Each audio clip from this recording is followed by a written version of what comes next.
Hello everyone, welcome on our e-learning channel. So, as we know, we have completed many videos on this topic and now today this topic is going to be completed. तो आज के session में यह topic पूरी तरीके से खत्म हो जाएगा और लास्ट टॉपिक है आपका स्पॉटिंग द एरर। तो जितनी भी थ्योरी हमने पढ़ी है उस थ्योरी के बेस पर ये सारे के सारे सेंटेंस आज हम सॉल्व करेंगे। So guys, let's start solving these sentences. तो पहला सेंटेंस आप पढ़िए और सॉल्व करने की कोशिश कीजिए। चलिए, he is so inquisitive that he rose many questions in the class. वह बहुत ज़्यादा जिज्ञासु है जिसकी वजह से वो क्लास में क्वेश्चन उठाता है। तो आप देखेंगे ध्यान से, रोज यहाँ पर एरर है आपका बी पार्ट में। कैसे बात करते हैं, राइस राइस मतलब होता उठना या आगे बढ़ना ग्रोथ के लिए। और एक बताया था मैंने आपको रेस रेस मतलब होता है उठाना, जैसे प्रश्न उठाना, कोई भी इशू उठाना। तो यहाँ पर उठाने की बात चल रही है गाइस, तो यहाँ पर रोज की जगह आएगा रेज्ड। तो यहाँ क्वेश्चन उठाने की बात चल रही है, वो बहुत जिज्ञासु है जिसकी वजह से वो क्लास में क्या करता है, बहुत सारे क्वेश्चन उठाता है। तो बच्चों सेंटेंस आपका हो जाएगा रेस के साथ सही। तो now sentence number second, he was so born of poor parents but brought up in an affluent family। तो आप देख पा रहे होंगे, तो वो गरीब फैमिली में जन्म लिया है, तो जिसकी वजह से उसने क्या लगाया है, बोर्न लगाया है। तो आपको मैंने दो वर्ड्स मैंने बताए थे, फर्स्ट एंड दोनों की फर्स्ट फॉर्म सेम रहती है और सेकंड फॉर्म भी सेम रहती है, बियर, बोर, बोर। लेकिन अगर थर्ड फॉर्म की बात करें, इसका होता है बॉर्न और इसका होता है बॉर्न। तो इसने जो थर्ड फॉर्म जो लगाया है वो यहाँ पर किसका लगा दिया है, ये लगा दिया बर्दाश्त करने वाले शब्द का। इस बियर का मतलब बर्दाश्त करना, इसका मतलब था जन्म देना, तो हमें जन्म देने के लिए लगाना था, तो इसका मतलब हो जाएगा born. Sentence number third, the university was found in 1950 when India was not self-dependent in many aspects। तो आप देख पा रहे होंगे, स्थापित करने की बात चल रही, तो स्थापना के लिए फाउंड नहीं लगाते हैं, फाउंड तो फाइंड की सेकंड फॉर्म होती है और स्थापना करना फाउंड होता है, उसकी सेकंड फॉर्म आएगी फाउंडेड। तो की गई है पैसिव वॉइस, थर्ड फॉर्म आएगी इसमें फाउंडेड, फाउंडेड। नेक्स्ट सेंटेंस, आई कंप्लेंट अगेंस्ट हिम, मैंने उसके खिलाफ शिकायत की। तो कंप्लेंट एक नाउन होता है, मुझे यहाँ पर वर्ब चाहिए, मुझे यहाँ पर वर्ब चाहिए, तो कंप्लेंट नहीं आएगा, कंप्लेंट आएगा। क्या आएगा, कंप्लेंट। मैंने आपको दो शब्द बताए थे, ये कंप्लेंट नाउन होता है और कंप्लेंट शिकायत करना होता है। तो यहाँ पर शिकायत करने की बात हो रही है, तो we should use verb. Sentence number 5, failure must not have permanent affect on a person because only the tough survives. आप देख रहे हैं यहाँ पर जो अफेक्ट लगाया है, प्रभाव डालने वाली बात चल रही है, तो यहाँ पे हम लगाएंगे इफेक्ट। तो प्रभाव डालने के लिए क्या करते हैं, इफेक्ट लगाते हैं, right. Sentence number 6, I keep my cool and never lost my temper.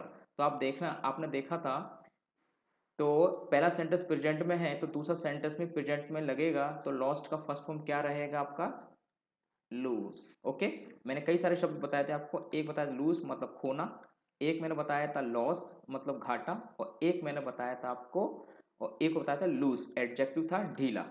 Okay guys, sentence number 7, he lied on the grass for hours enjoying the cool breeze. तो आपने देखा लाइड, लेटने के लिए क्या लगाते हैं, आपने देखा था ले, सॉरी, लाई, ले, लेन।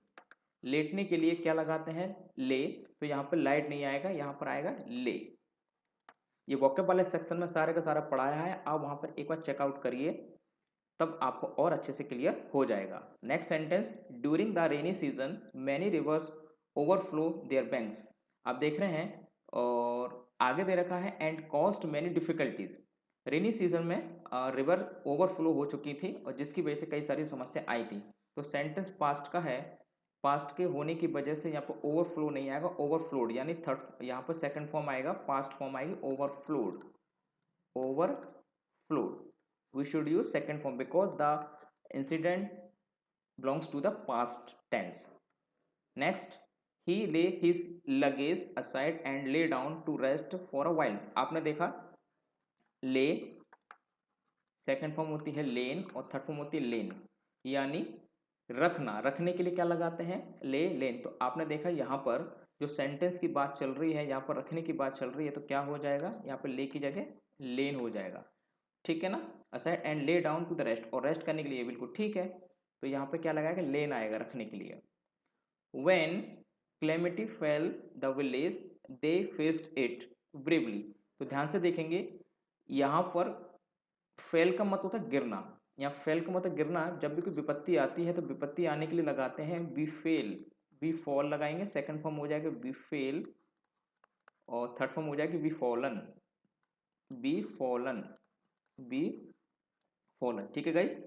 तो आपको समझ में आया होगा ये सेट वन। अब सेट सेकंड की बात चल रहा है, यानी सेंटेंस नंबर 10 में क्या करेंगे, फेल की जगह बी फेल कर देंगे, यानी घटना का घटित होना, आपत्ति आ पड़ना, उसके लिए लगाते हैं be fall. Let's move to the next slides and there are also 10 sentences in this slide। let's start discuss the assassin। assassin का मतलब होता है हत्यारा।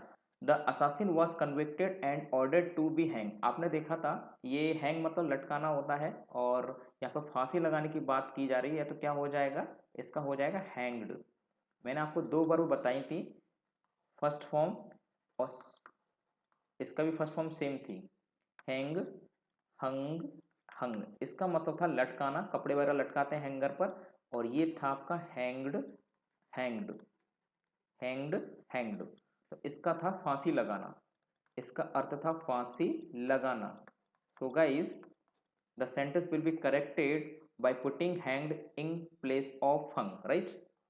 Sentence number second, if I leave now I will not be able to। मैं ना, एक second, if I leave now, अगर मैं अभी मैं जाता हूँ, I will not be able to return back before 9 PM, फिर 9 बजे से पहले नहीं लौटूंगा। रिटर्न का मतलब वापिस होना होता है, और बैक का मतलब वापिस होता था, इसलिए सुपरफ्लुअस मीनिंग हो गया, जरूरत से ज्यादा मीनिंग आ जाएगा बैक लगाने पर रिटर्न के साथ, इसलिए रिटर्न के साथ बैक नहीं लगाते हैं।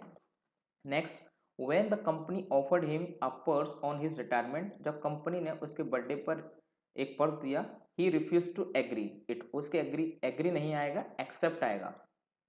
एक्सेप्ट मतलब स्वीकार करने के लिए उसने क्या कर दिया, मना कर दिया। ओके, एग्री का मतलब सहमति होनी है, सहमत होना होता है, तो सहमत होने का तो कोई मतलब नहीं बन रहा, स्वीकार करने की बात चल रही है, तो you should replace this word by accept.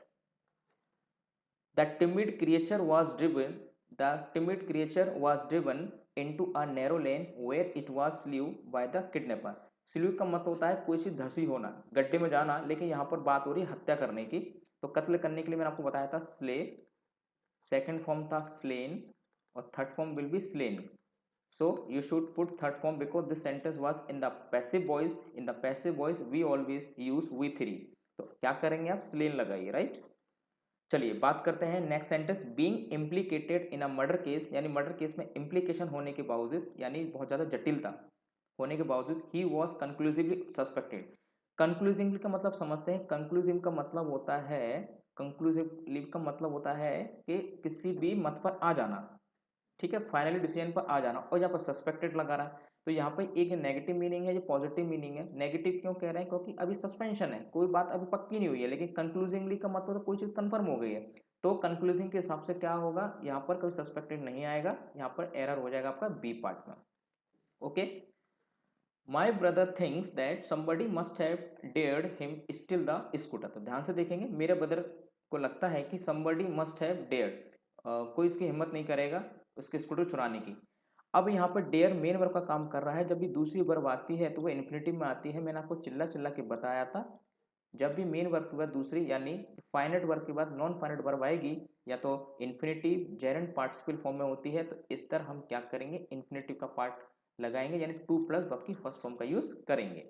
Now when I was young, जब मैं छोटा था, आई कैन, जब पास्ट की बात हो रही है तो कैन का पास्ट क्या होता है, could, I could run faster than Mohan, तो ये हो जाएगा आपका could.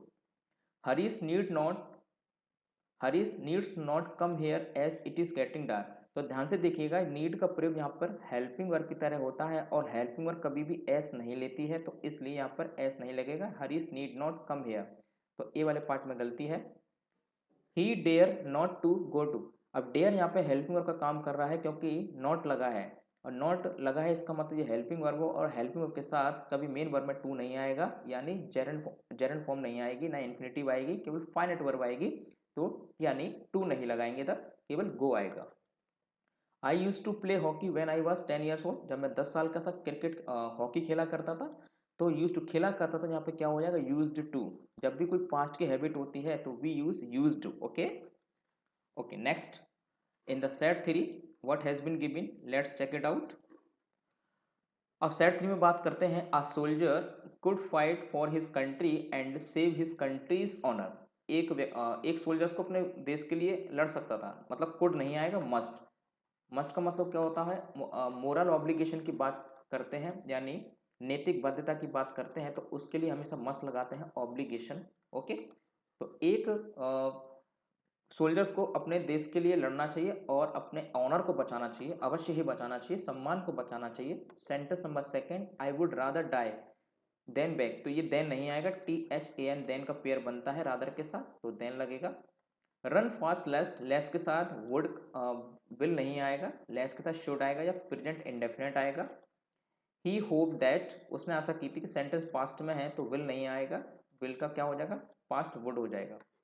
You need to work hard but you need not, ये नेगेटिव यानी मॉडल को नेगेटिव में यूज किया है, तो ये हेल्पिंग वर्ब है, और हेल्पिंग वर्ब के बाद जो मेन वर्ब आएगी वो बिना टू के आती है, यानी फाइनाइट वर्ब होगी, केवल फर्स्ट फॉर्म आएगी। She would broke, she would broke a plate every day when she came to Delhi last month. अब देखेंगे वुड के साथ हमेशा फर्स्ट फॉर्म आएगी, तो ब्रेक फर्स्ट फॉर्म होगी ब्रोक की। The old lady prayed that he may live long, अब सेंटेंस पास्ट में है तो मे का क्या हो जाएगा, माइट हो जाएगा, मे का माइट हो जाएगा। And now Rama must not to have treated his mistakes like that, no error, तो देखेंगे मस्ट नॉट टू। अब मस्ट यहाँ पर मॉडल का काम कर रहा है, तो मॉडल के बाद फर्स्ट फॉर्म आएगी तो टू ये नहीं आएगा, must not have treated his mistake, to नहीं आएगा। Okay, waste material should be recycled, passive sentence है, थर्ड फॉर्म आएगा recycled. First next, the government can not be able, can not के साथ एबल टू का प्रयोग नहीं होता है, क्योंकि ऑलरेडी इसके अंदर किसको दिखाता है, पॉसिबिलिटी को दिखाता है, तो able to is to be remove, able to को हटा दीजिए। The government can not contain encephalitis why the spending just 1% of GDP on health sector. Okay guys, now time to discuss about set number 4. Let's start. The police think that he may be there yesterday, yesterday होने की वजह sentence past में है, तो मे की जगह क्या हो जाएगा, might हो जाएगा, at the scene of crime. He may live long his said mother pray, जब भी हम प्रे की बात करते हैं सेंटेंस हमें मे से स्टार्ट होता है, तो मे को आगे रखिए, ही को पीछे करिए, तो मे ही लिव लॉन्ग, उसकी आयु दीर्घ हो। ही return the purse though he could keep it very easily, no, देखो उसने पर्स को वापस कर दिया, यद्यपि वो पर्स को रख सकता था, तो पर्स को रख सकता था, तो क्या करेंगे, जब भी कोई काम हो सकता था लेकिन हुआ नहीं, तो कुड हैव के साथ क्या करेंगे, थर्ड फॉर्म लगाते हैं। मैंने आपको बताया था परफेक्ट मॉडल का structure, can have, could have, may have, should have, could have, तो वही है, तो यहाँ पर कुड हैव केप्ट हो जाएगा, क्या हो जाएगा, could have kept. When you were young, जब तुम छोटे थे, you out to learn good habit, तो आप देखेंगे यहाँ पर पास्ट की बात चल रही है, तो when you were young, you out to learn, अच्छा तुम छोटे थे तो मैं हैबिट सीख लेनी चाहिए थी, यानी अभी सीखी नहीं है, पास्ट की बात चल रही है, तो यहाँ पे क्या हो जाएगा, आउट टू हैव, यहाँ से लगाएंगे आप, ought to have learn, third form. Okay, ought to have learn, तो जब तुम छोटे थे तो मैं ये छोटी छोटी आदतें सीख लेनी चाहिए थी, ऐसा उनका कहना है सेंटेंस में। If you get good marks I shall happy, देखिए कभी भी एडजेक्टिव सेंटेंस नहीं बनेगा, तो यहाँ पर मेन वर्ब लगानी पड़ेगी be, I shall be happy. When ought to honest in our dealings, ठीक है, तो यहाँ पर वी हो सकता है, कुछ टाइपिंग में गलती है। When we ought to honest, तो आउट टू ऑनेस्ट नहीं होगा, यहाँ वर्ब गायब है, तो क्या लगाएंगे, बी लगाएंगे। ओके, तो बी वाले पार्ट में बी लगाएंगे। We ought to be honest in our dealings, अपनी डीलिंग्स में हमें ईमानदार होना चाहिए। It is cold there here, it is cold here, यहाँ पर बहुत ठंडी है। I should bring my woollen cloth, मुझे वूलन क्लॉथ लाने चाहिए थे, बट आई डिड नॉट, लेकिन मैं नहीं लाया, लेकिन लाए नहीं ना, लेकिन लाने चाहिए, तो क्या हो जाएगा, should have brought, should have brought, should have brought, तो ये परफेक्ट मॉडल की बात चल रही है। ठीक है गाइस, बात करते हैं are you use to getting. अब आर के साथ यूज टू लग रहा है, तो ध्यान कीजिए, मैंने आपको एक स्ट्रक्चर बताया था, इज आर एम यानी बी फॉर्म के साथ यूज टू आ रहा है तो आएंगे वाली फॉर्म, तो क्या हो जाएगा, गेटिंग हो जाएगा। ओके, गेटिंग हो जाएगा। Next, our knowledge of history does not come to our help and sometimes we even fail to remember who invented America. Invented का मतलब होता है नई चीज बनाना, तो इन्वेंटेड नहीं आएगा, यहाँ आएगा आपका डिस्कवर। तो you should put discovered in place of invented. Now I think the news might be true, might be true, main verb गायब है, मेन वर्ब लगाइए। चलिए, now time to now time to discuss about set number 5. It has only 7 sentences. After that, this chapter will be finished completely. Very soon I realized that sentence past में है तो is नहीं आएगा, we should use was. बहुत easy sentence है। He remembered that his visa will expire in a month. तो देख रहे हैं आप, sentence past में है तो क्या हो जाएगा, will की जगह क्या करेंगे, would. I was not at the last meeting and neither was you. अब you के अकॉर्डिंग यहाँ पर was नहीं आएगा, were आएगा। In any case no disciplinary action are required to be taken। तो आप ध्यान से देख रहे हैं, in any case no disciplinary action, तो एक्शन यहाँ पे क्या अनकाउंटेड नाउन है, तो यहाँ पे क्या हो जाएगा, इज हो जाएगा। क्या हो जाएगा, is required to be taken. The capital of Yemen is situating. ये कभी भी वर्ब कंटिन्यूस में नहीं आएंगे, बताएंगे कौन कौन सी वर्ब से कंटिन्यूस में नहीं आएंगे, तो सिचुएटेड होगा, situated. The capital of Yemen is situated 2190 metres above the sea level. Sentence number 6, owing to the heavy rains the ship drown. जब भी लिविंग थिंग डूबती है तो ड्राउन लगाते हैं, और जब नॉन लिविंग थिंग्स डूबती है तो सिंक की सेकंड फॉर्म सेंक लगाएंगे, in the middle of the ocean. Last sentence, if your jogging clothes were not made of permeable fabric you will drown. आप देख रहे हैं सेंटेंस पास्ट में है वर, तो इसके अकॉर्डिंग क्या हो जाएगा, विल का पास्ट वुड हो जाएगा। So guys, in the following lectures, this is the last video of this chapter and now we have completed this chapter. So please, I request you all to revise these videos again and again so that you can make your chapter clearly. So आज के लिए इतना ही, thank you.